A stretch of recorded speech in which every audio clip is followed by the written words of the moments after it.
Hello friends, मेरा नाम है आयुष। आप देख रहे हैं स्मार्ट इन लीगल गाइडेंस। इस चैनल के थ्रू हम लॉ से रिलेटेड अपडेट्स और लीगल टॉपिक्स के बारे में समझते हैं। अगर आपको मेरी वीडियो पसंद आती है तो आप मेरे चैनल को सब्सक्राइब जरूर करिएगा।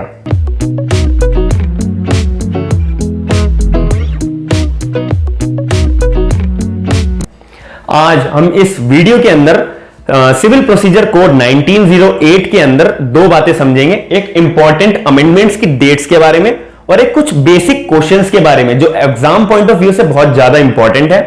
अब इसके अंदर बात आती है कि इंपॉर्टेंट अमेंडमेंट्स डेट्स के बारे में।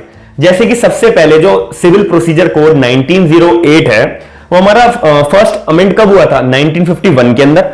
दूसरी बार हमारा सीपीसी 1908 जो है 1956 के अंदर अमेंड हुआ था। फिर 1976 के अंदर थर्ड टाइम अमेंड हुआ था। और जो 1976 जब अमेंड हुआ था तो वो एनफोर्स कब हुई थी अमेंडमेंट? 1 फरवरी 1977 को। फोर्थ टाइम हमारा सीपीसी जो अमेंड हुआ था 1999 और फिफ्थ टाइम हमारा सीपीसी अमेंड हुआ था 2002। और इन दोनों जो ये हमारी दो अमेंडमेंट्स हुई थी तो इनको एनफोर्स कब कराया गया था? 1 जुलाई 2002। तो ये जो हमारी अमेंडमेंट्स की डेट्स है ये बहुत इंपॉर्टेंट है। जैसे कि कोई भी हम अगर सेक्शन की बात करें या कोई भी ऑर्डर की बात करें जो हमारे सीपीसी के अंदर बताया होता है तो इनमें से कोई सी से अमेंडमेंट से रिलेटेड होगा। जैसे कि सेक्शन 2.2 जो हमारा डिक्री की बात करता है तो उसके अंदर एक पॉइंट होता है सेक्शन 144 से पहले हमारा सेक्शन 47 हुआ करता था 1976 से पहले। फिर 1976 को एक अमेंडमेंट आई थी, उसके अंदर सेक्शन 47 के टर्म को रिमूव कर दिया था, यानी कि ओमिट कर दिया गया था। तो उस टाइम 1976 के अंदर तो ये अमेंडमेंट जो थी लागू हुई थी और सेक्शन 47 को ओमिट कर दिया गया था। तो ऐसी अमेंडमेंट को एनफोर्स कब करा गया था? 1 फरवरी 1977 को। अब बेयर एक्ट अगर पढ़ेंगे तो उसके अंदर सेक्शन 2 क्लॉज 2 जो हमारे डिक्री की डेफिनेशन बताता है उसके अंदर क्वेश्चन ऑफ लॉ के अंदर सेक्शन 47 और सेक्शन 144 को ज्वाइन करके पहले पढ़ा जाता था। लेकिन 1976 की अमेंडमेंट के बाद सेक्शन 47 के टर्म को रिमूव कर दिया गया था।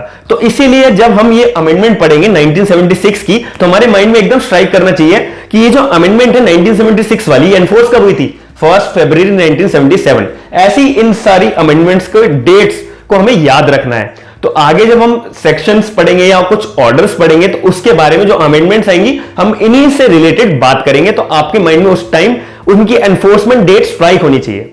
तो अब हम बात करेंगे जो हमारा सीपीसी के बेसिक क्वेश्चंस हैं जो एग्जाम पॉइंट ऑफ व्यू से बहुत इंपॉर्टेंट है।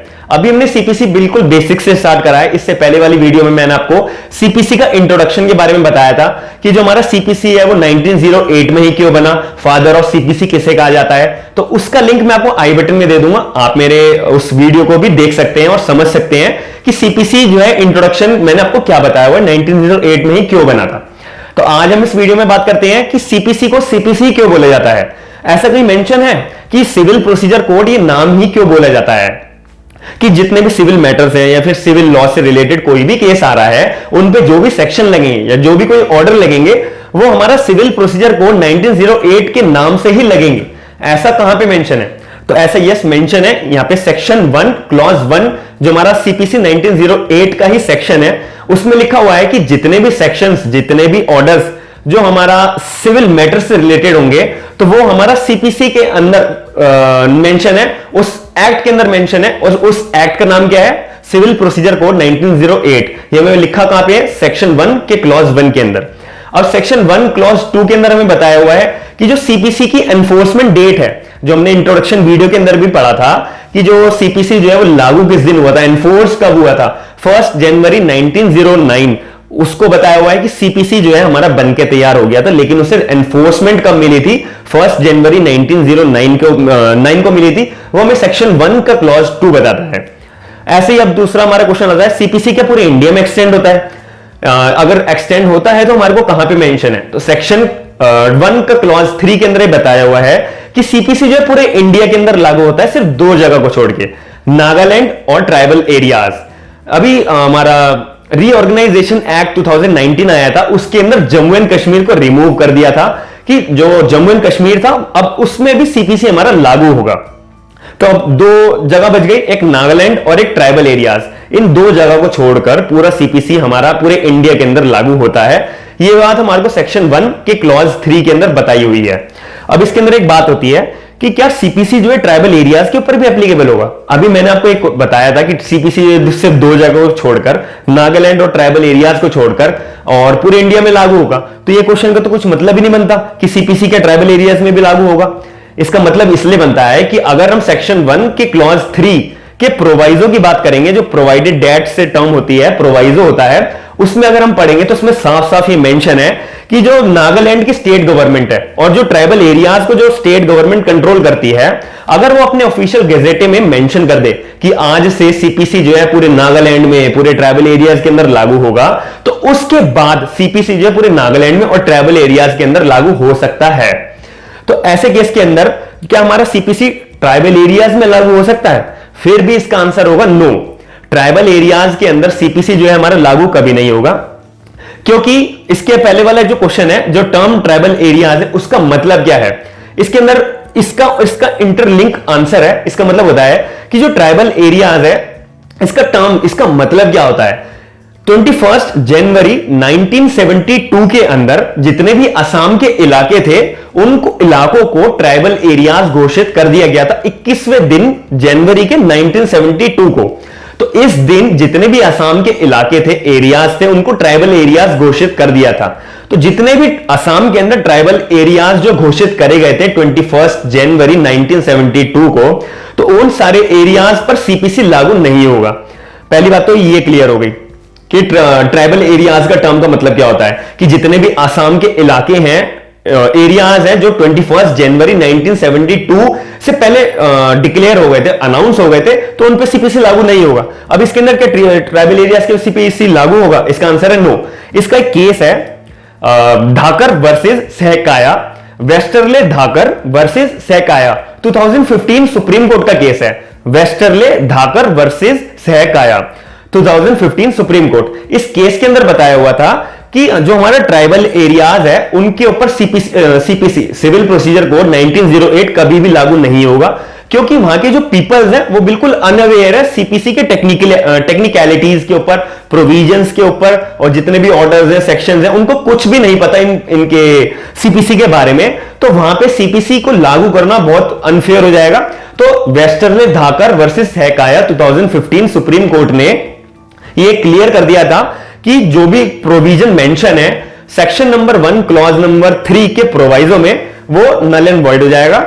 इस केस से रिलेटेड नागालैंड के अंदर लागू हो सकता है। अगर नागालैंड की जो स्टेट गवर्नमेंट है वो अगर मेंशन कर दे अपने ऑफिशियल गैजेटे के अंदर कि आज से सीपीसी पूरे नागालैंड में भी लागू होगा, तो वो हो सकता है, वो पॉसिबल है। लेकिन ट्राइबल एरियाज के अंदर बिल्कुल भी पॉसिबल नहीं है। आपके दिमाग में एकदम माइंड में ये केस स्ट्राइक करना चाहिए, वेस्टरले धाकर वर्सेस सहकाया 2015 सुप्रीम कोर्ट। अब हमारा सेकंड लास्ट क्वेश्चन, क्या सीपीसी जो है अमेंड हो सकता है? कि सीपीसी को जो है अमेंड कौन कौन कर सकते हैं, अगर हो भी सकता है तो इसको अमेंड कौन कौन करेंगे? सीपीसी जो है हमारा अमेंड जो है 2 तरीके से होता है, एक तो सेक्शंस अमेंड होते हैं और एक ऑर्डर्स अमेंड होते हैं। जो अगर हम सेक्शंस की बात करें तो जो सीपीसी के सेक्शंस है वो सिर्फ 2 लोगों के पास अथॉरिटी है। एक तो यूनियन गवर्नमेंट, जो हमारी सेंट्रल गवर्नमेंट है, उनके पास पावर है कि वो जो है सेक्शंस को अमेंड कर सकती है, और दूसरी अथॉरिटी है स्टेट गवर्नमेंट के पास, कि जो स्टेट गवर्नमेंट है वो उनके पास भी अथॉरिटी है कि वो अपने हिसाब से अपने स्टेट के अंदर ऑफिशियल गैजेटे में मेंशन करके वो अपने सेक्शंस को अमेंड कर सकती है।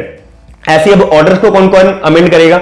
ऑर्डर को अमेंड करने के लिए 3 लोगों के पास अथॉरिटी है। सबसे पहले स्टेट गवर्नमेंट, दूसरे सेंट्रल गवर्नमेंट, तीसरा high courts of the states.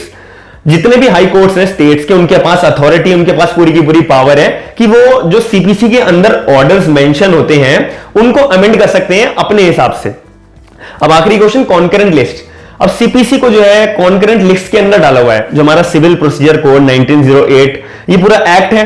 तो एक्ट्स जो है वो हमारे 3 कैटेगरीज के अंदर डिवाइड करे जाते हैं, या तो यूनियन लिस्ट के अंदर, या स्टेट लिस्ट के अंदर, या फिर कॉन्करेंट लिस्ट के अंदर। अब ये तीनों लिस्ट हमें कहां मेंशन है? Schedule 7 of the constitution. ऐसे ही सिविल प्रोसीजर कोड 1908 को हमें कॉन्करेंट लिस्ट के अंदर डाला हुआ है। अब कॉन्करेंट लिस्ट का मतलब क्या होता है? हमने जब इंट्रोडक्शन की वीडियो पढ़ी थी उसमें भी इसका डिफरेंस समझा था। तो इसका मतलब होता है कॉन्करेंट लिस्ट का मतलब होता है कि कोई भी एक एक्ट बन के तैयार हुआ तो उस एक्ट के अंदर कुछ चेंजेस करने हैं। अगर कोई पर्टिकुलर स्टेट के ऊपर या पूरी इंडिया के ऊपर अगर यूनियन जो लागू करती है या फिर किसी पर्टिकुलर स्टेट के ऊपर लागू करती है, तो उस स्टेट गवर्नमेंट के पास और उस यूनियन गवर्नमेंट के पास पावर तो होनी चाहिए उस एक्ट को अमेंड करने के लिए अपने पर्टिकुलर स्टेट के नॉर्म्स के हिसाब से, या फिर यूनियन अपने नॉर्म्स के हिसाब से उस एक्ट को अमेंड करने के लिए कोई पावर तो होनी चाहिए। तो इसीलिए सीपीसी को, सिविल प्रोसीजर कोड 1908 को कॉन्करेंट लिस्ट के अंदर डाल दिया गया है कि अगर स्टेट को जैसे रिक्वायरमेंट है, स्टेट के अंदर जैसे नॉर्म्स हैं, तो स्टेट जो है अपने हिसाब से अमेंडमेंट कर सकती है। ऐसी अगर यूनियन गवर्नमेंट के पास अपनी अथॉरिटी है कि यूनियन गवर्नमेंट अपने नॉर्म्स के साथ में सीपीसी को अमेंड कर सकती है, इसीलिए सीपीसी को कॉन्करेंट लिस्ट के अंदर डाल दिया जाता है। मैं उम्मीद करता हूं कि आपको मेरे क्वेश्चन जो हमने बेसिक क्वेश्चन से हमने स्टार्ट करा है सीपीसी को समझना, तो वो आपको समझ में आया हुआ था। हम सीपीसी को सीपीसी क्यों बोलते हैं कि सीपीसी के पूरे इंडिया में एक्सटेंड होता है, और अगर सीपीसी के अंदर जो टर्म है ट्राइबल एरियाज सेक्शन 1 के क्लॉज 3 के अंदर, उसका मतलब क्या होता है? क्या सीपीसी जो एप्लीकेबल होता है ट्राइबल एरियाज के अंदर? अगर होता है या नहीं भी होता, ऐसा कौन सा केस लॉ है? केस लॉ का हमने नाम पढ़ा था वेस्टरले धाकर वर्सेस सहकाया, 2015 सुप्रीम कोर्ट का केस है। और ऐसी सीपीसी को अमेंड कौन कर सकता है? सीपीसी को अमेंड सिर्फ जो है यूनियन कर सकती है और स्टेट कर सकती है, सेक्शन और ऑर्डर के हिसाब से। सेक्शन जो है यूनियन और स्टेट गवर्नमेंट दोनों कर सकती है। ऑर्डर्स को जो है अगर अमेंड करना है तो वो हमारा सेंट्रल गवर्नमेंट, स्टेट गवर्नमेंट और हाई कोर्ट्स कर सकते हैं। ऐसे हमारा आखिरी क्वेश्चन जो था कॉन्करेंट लिस्ट के अंदर क्यों डाल रखा है सीपीसी को, कि अगर स्टेट गवर्नमेंट जो अपने हिसाब से अमेंड करना चाहे वो कर सके, यूनियन गवर्नमेंट अगर अपने हिसाब से अमेंडमेंट करना चाहे तो वो कर सकती है। मैं उम्मीद करता हूं कि आपको ये पूरा मेरा स्ट्रक्चर जो है सीपीसी का समझ में आया होगा। मैं आशा करता हूं कि आप मेरे यूट्यूब चैनल को सपोर्ट करेंगे। थैंक यू, धन्यवाद।